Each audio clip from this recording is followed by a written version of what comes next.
From Brennan Sorsby transferring out of Cincinnati and probably to Texas Tech, to Notre Dame dodging BYU in the bowl game, and Colorado's future with Deion Sanders, this is a massive week in the Big 12, and this is the Dose Grande Squad. You're talking ball with the Big 12 squad.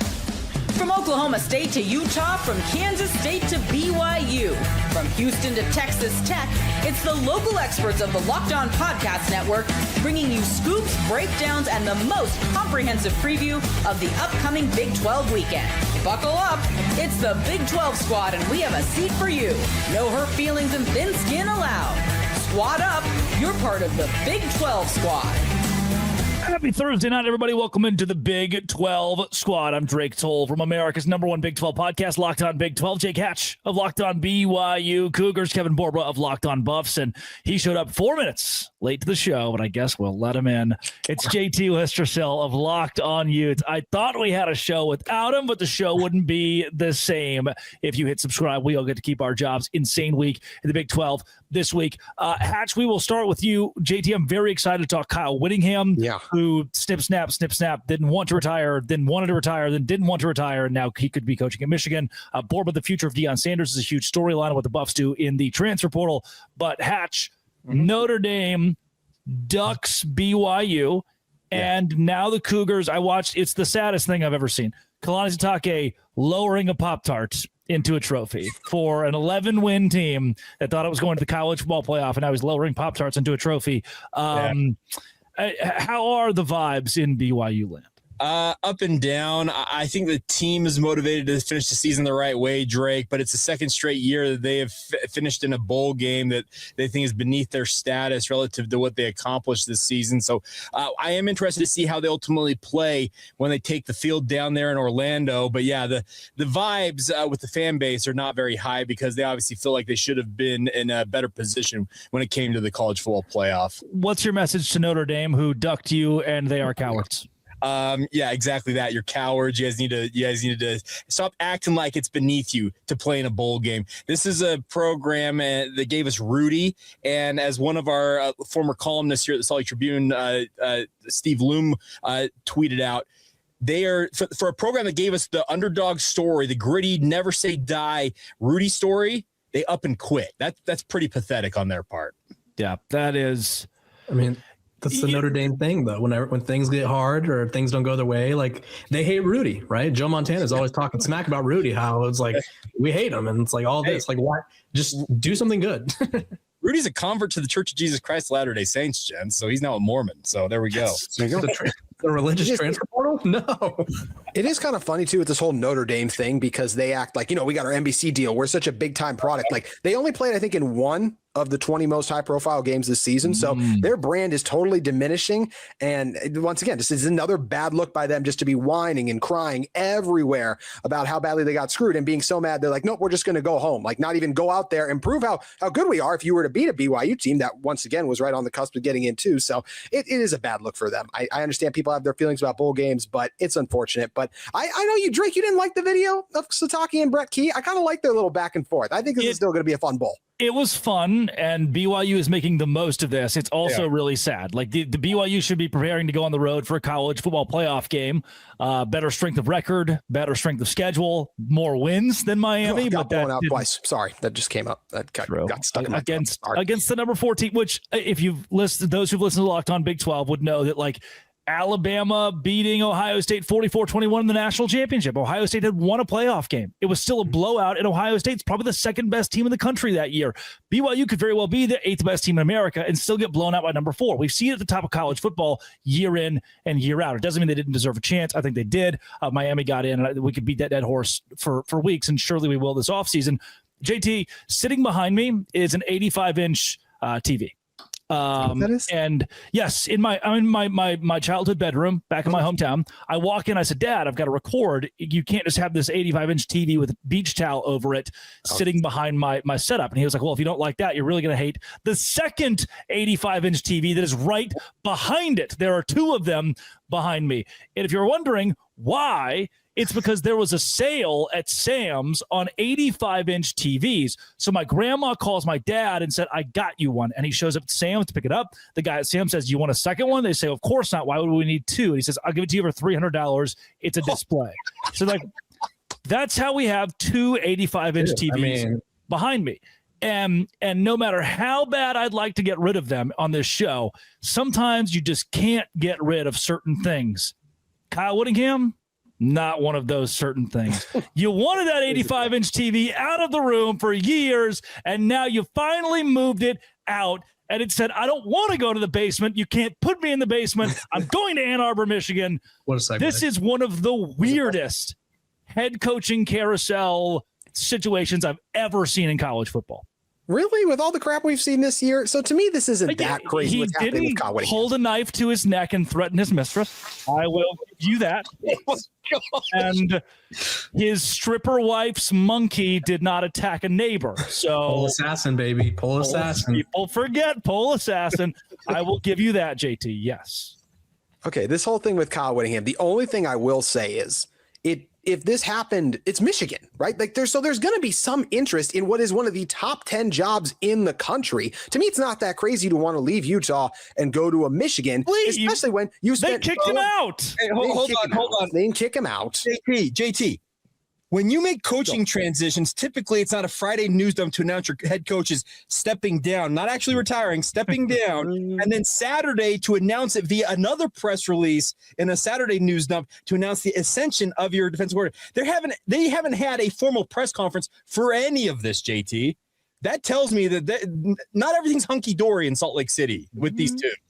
I think that's fair. I think it's fair to say everything's not hunky-dory, but I'll also say this, right? Like Kyle Whittingham was supposed to step down last year, wanted to come back, have one more strong season, was able to have that, and then, hey, ride off into the sunset. But as he was riding off into the sunset, one of the top 10 jobs in the sport is currently open right now. He just told us he doesn't want to ride off into the sunset. He's not ready for that ride. He wants to continue coaching. Utah wouldn't let him. They were ready for the next regime. They were ready for Morgan Scalley. This is like they looked at the legend and said, we're good.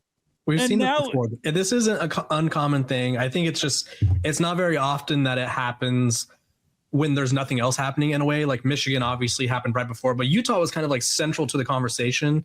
I remember when I covered Stanford, they gave David Shaw the same sort of option at the end there because it was like 3-9, 3-9, 3-9. It's like, David, we love you and you're the most winningest coach in program history, but this isn't great. So you either get your dignity and say you could quit or step away, which I think they gave Kyle Whittingham, and I think he deserved that sort of treatment. Or we could fire you and obviously be unceremonious. But we're not going to fire him. I will say that. Right. No. Jake, no way. You think they would have fired him, Jake? Yeah. Well, no, but like they definitely showed him the door and were like, please exit stage left. Where I would push back a bit here, Borba, what makes it different is Whittingham set his own timeline. He effectively told the administration, he was like 2024, baby, Morgan, and it could have been earlier because Scalley sent some racial things in a text message, and so Scalley couldn't be the head coach in waiting. Whittingham may have actually held on for a couple years extra, and then the administration said, "Oh, remember when you told us you were retiring in 2024? Do it." And he said, "1 more year," and they gave him 1 more year. Then they get to the end of this year, like, "All right, it's time, right? You told us it's time," and he looks like 1 more year. He gave them the 65 timeline, JT. I think we talked about that when that first happened, me and you, and I was like, why would he do that? Because it's like now that's gonna be a storyline up until that moment, and he's 66 right now, so he outlived his timeline. And I can insert a little bit on that.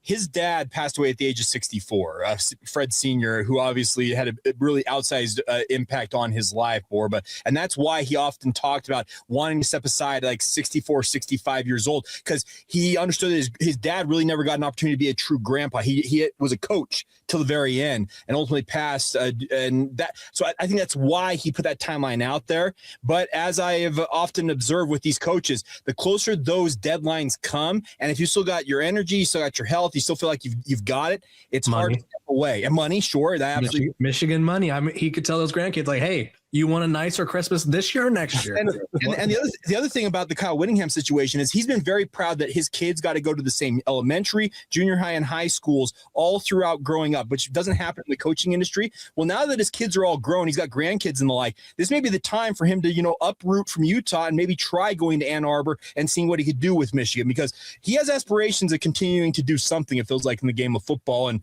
leading the Michigan Wolverines would be awesome. That's weird. I'm reading a headline from 2014. Kyle Whittingham is in Ann Arbor and in conversations for the Michigan job. This wouldn't be the first time he's talked to Michigan. What is the future for Kyle Whittingham? That's coming up right here on the Dose Grande Squad.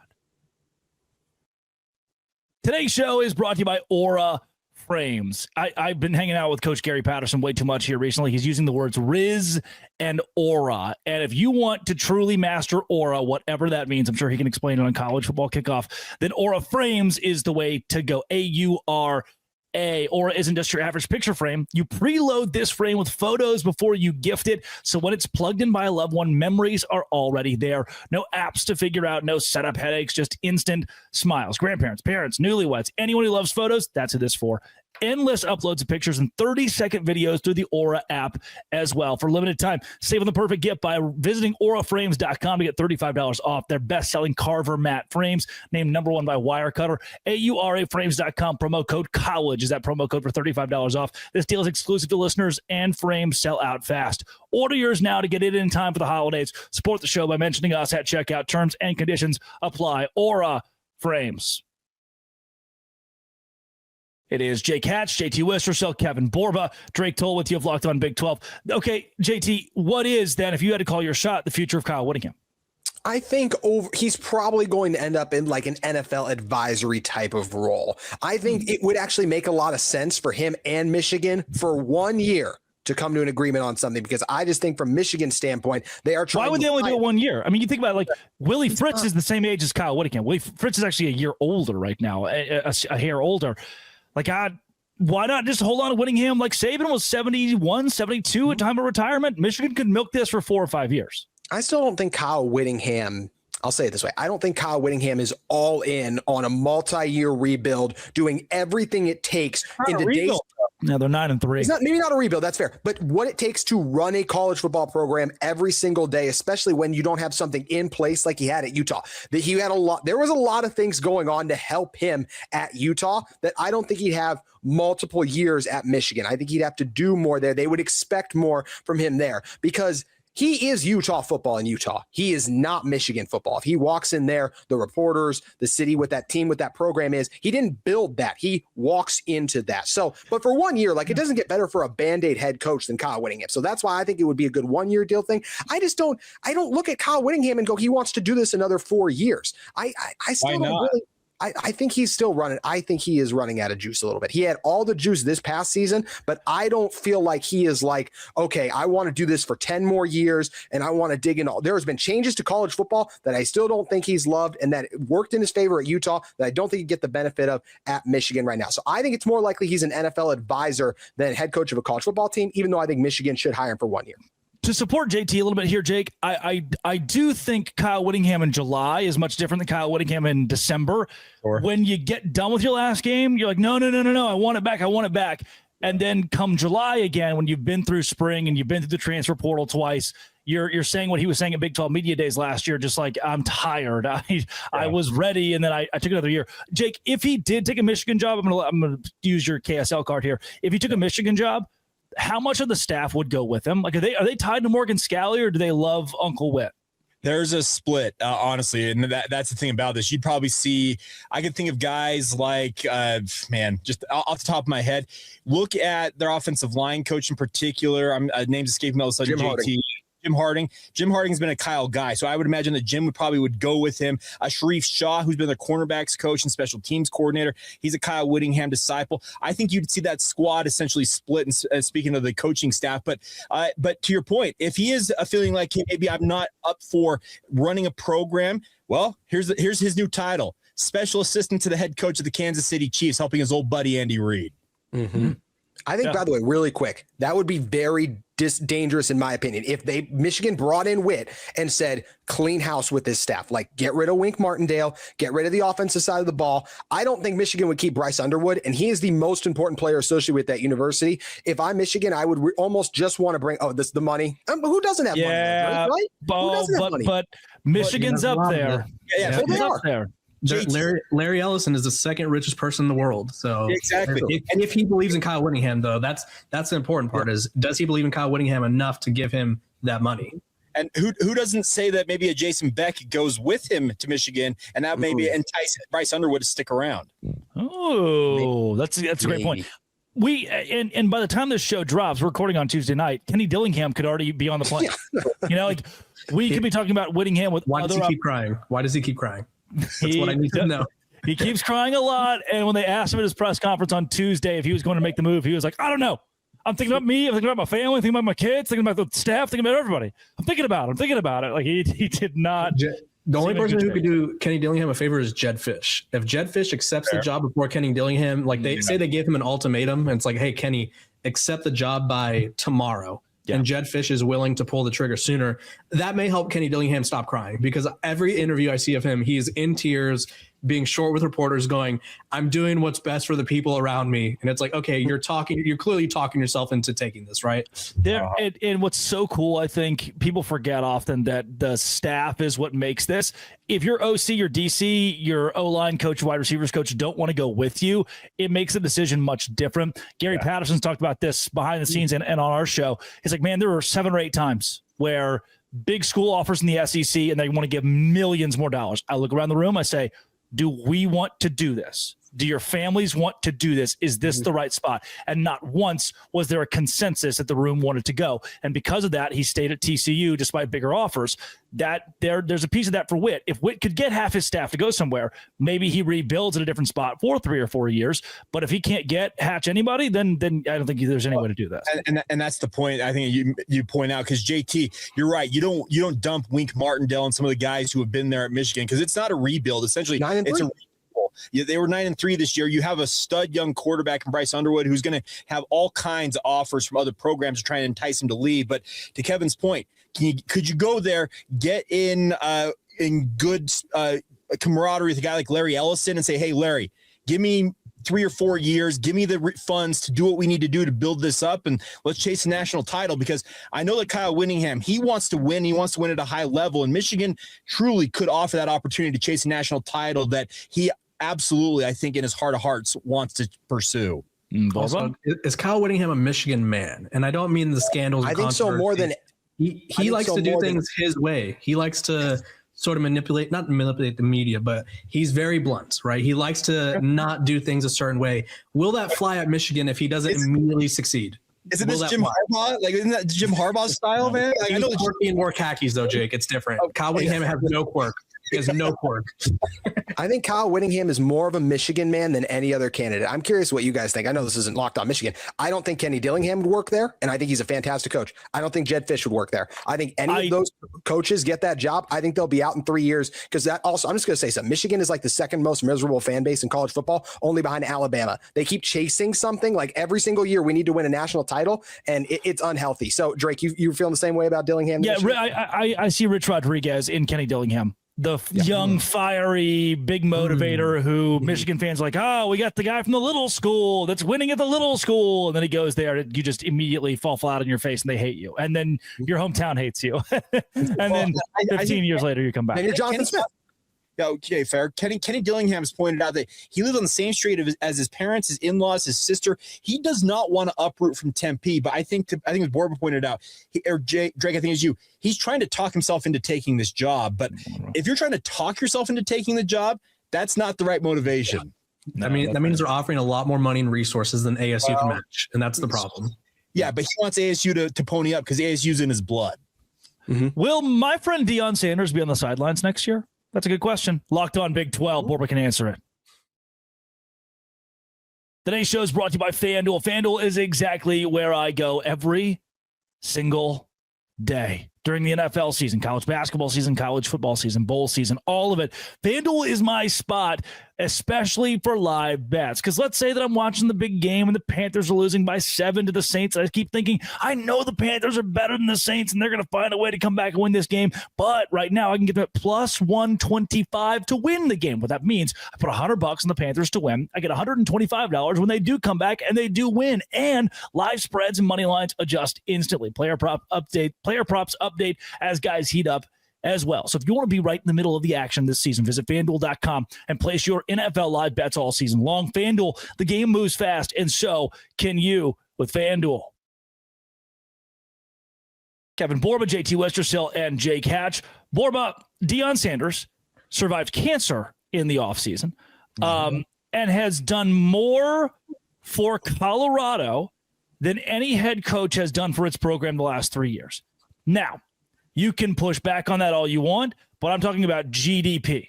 I'm not talking about wins and losses and championships and rings. I'm talking about revamping and growing a city. Boulder is better because of what Deion's done. The money being there, he could lose for the next 10 years, and they would leave him in place because he is the cash cow for what Colorado needs right now.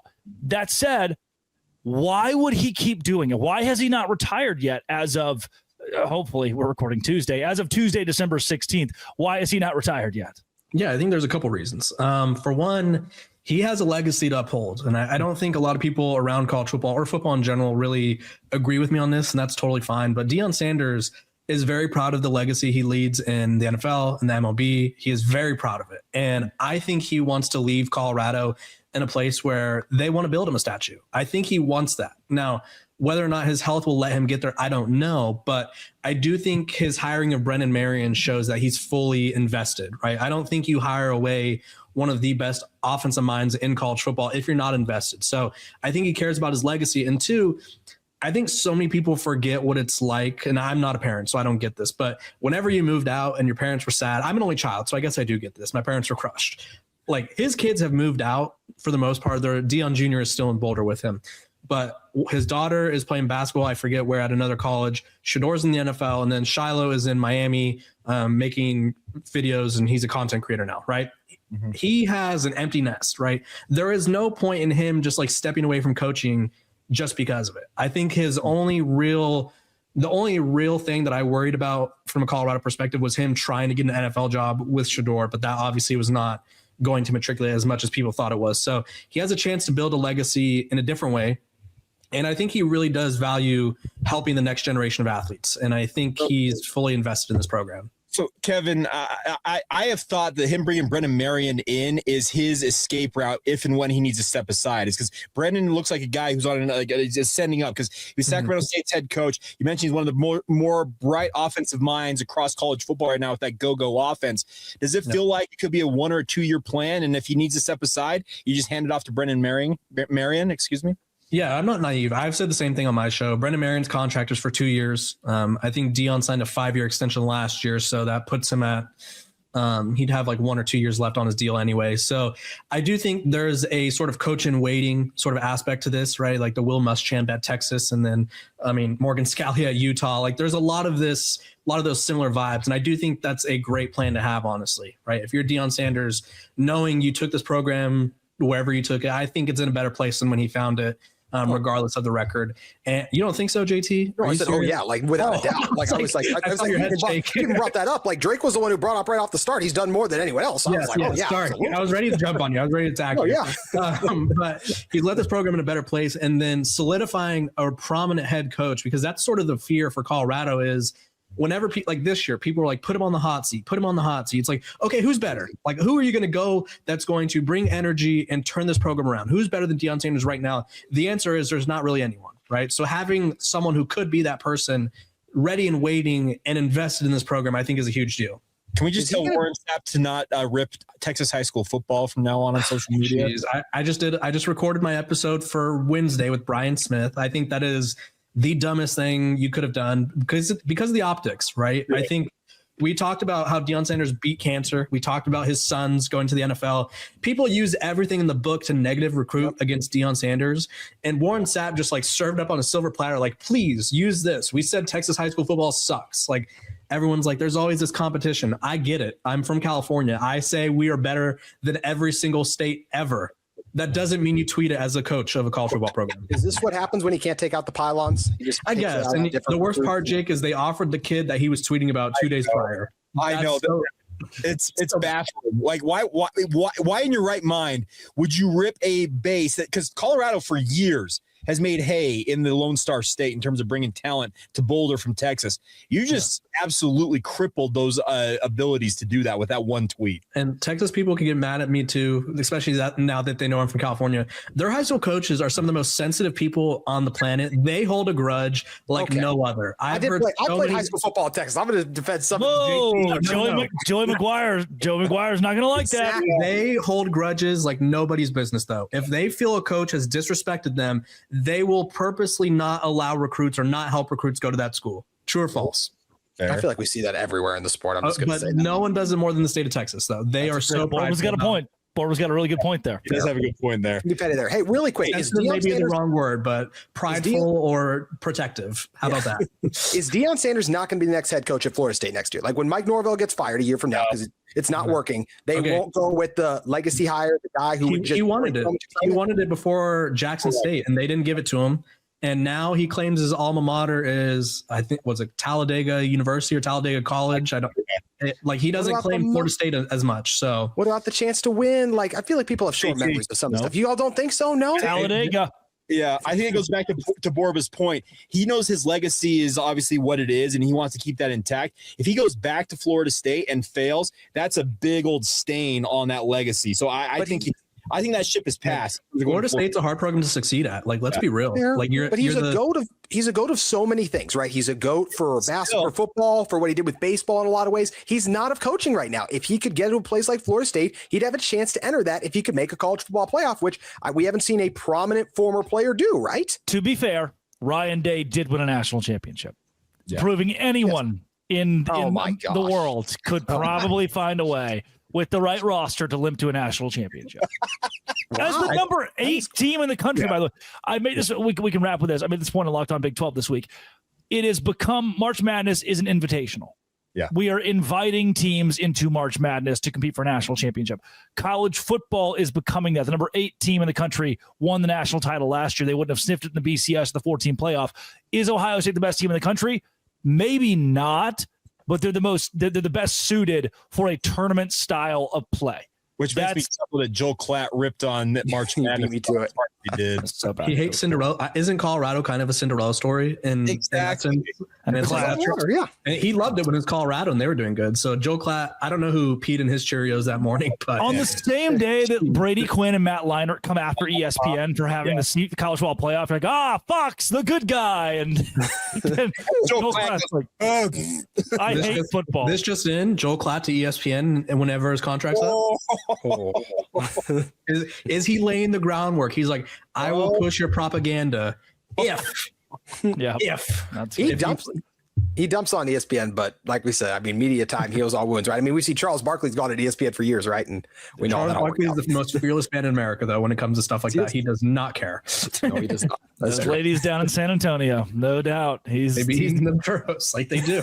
He's good at it. That's Kevin Borba of Locked On Buffs, Jake Hatch of Locked On BYU Cougars, JT Wisterso of Locked On Utes, Drake Toll with you of Locked On Big 12. This has been and always will be. If you hit subscribe, we get to keep our jobs locked on. Thanks for making our shows your first listen every single day. The No Say Grande Squad.